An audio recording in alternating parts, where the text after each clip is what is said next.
When we think about cleaning, really it's on a spectrum. There are the full-blown large-scale cleans, and then there are those small kind of micro cleans that you can do in between to keep your house looking tidy and to maintain them. Well, in this video, I want to focus on this side of the spectrum here so that you feel confident and well equipped to walk into any space and know exactly what to do in about 5 minutes so that you can take your room from where it is to a significantly better place. The system is the key. Just a quick reminder that we are having a huge sale over at Makers Clean. This is the time of year when we have our very best sales, kind of the Black Friday, Cyber Monday window. So make sure that you visit makersclean.com, load up your cart, and get your hands on the stuff that you have been holding out for all year. We have something we like to call the three-wave system, which means that you take 3 passes around a room to clean, organize, and get rid of garbage. So when you're doing a big clean, you're gonna follow this 3-wave system, but when you're doing a little quick 5-minuter, you're gonna follow the 3 waves as well. And the way that you work a wave is you start at the same starting point, generally the door, and you work your way around the room, top to bottom, left to right, doing the task at hand. So wave number 1, tidy and organize. You're essentially gonna work your way around the room and pull out anything that doesn't belong there, garbage, laundry, recyclables, old dishes, all that stuff is gonna come out. And again, you can see how quick this is because you're just working rapid fire. Second wave is to clean. So you're actually gonna do your dusting and your polishing and your disinfecting, but because this is a 5-minute clean, you're gonna do a really slimmed down version of that. In this case, I would suggest just doing spot cleaning or the bare minimum. So anything that is glaringly obvious for you when you step into the room, that's what you're gonna focus on.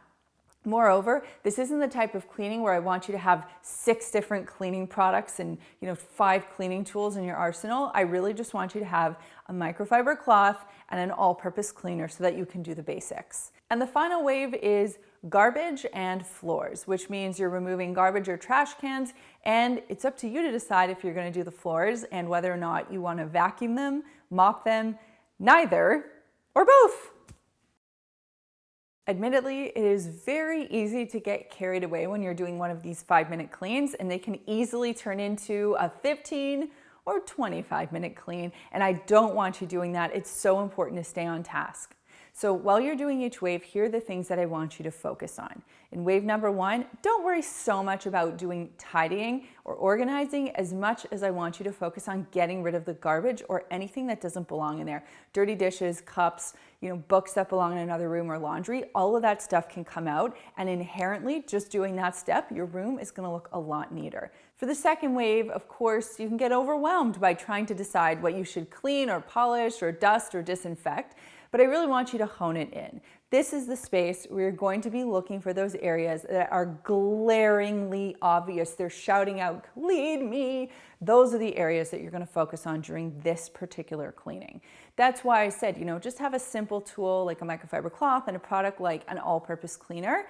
So when you go around your room during the second wave, you're going to look for those things that are screaming at you, and you're going to tackle those. So for a bathroom example, you might see like a really dirty sink. Great, that's the thing you can clean. Same thing with the faucet, fine.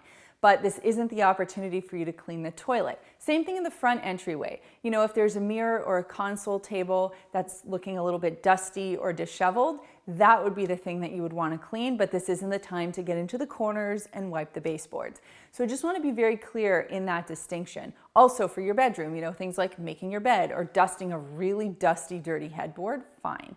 But again, this isn't the time to reorganize your book stacks. Just keep that in mind.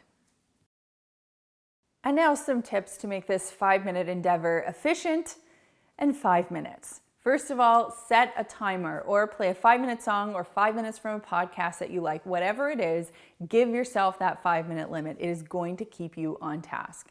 Second of all, make sure that you have your product and your tool with you. Notice how I didn't pluralize. Right before you head in. That way you're not sort of running around looking for it once you've started. Go in with intention and purpose, and you'll be way, way, way ahead of the game. Next, you always want to clean from top to bottom, left to right, and clean your way out of a room. Use that door to your advantage. You should always start and end at the door because you want to clean your way out of a room, not into a corner. So when you're planning to particularly do the floors, you always want to make sure that you start your floors at the opposite end of the exit point of the room. That way you will always finish on the out instead of tucked into a little corner that you have to then tiptoe out of. And that brings me to this week's comment question, which is, how long do you approximate you clean your kitchen for in a given day? My kitchen is hands down the messiest place in the house, and I would honestly say I probably spend between 20 and 30 minutes cleaning it every single day, and that's on a good day. So let me know what your number is in the comments down below. I hope you found this video helpful. Thanks so much for watching, and we'll see you soon.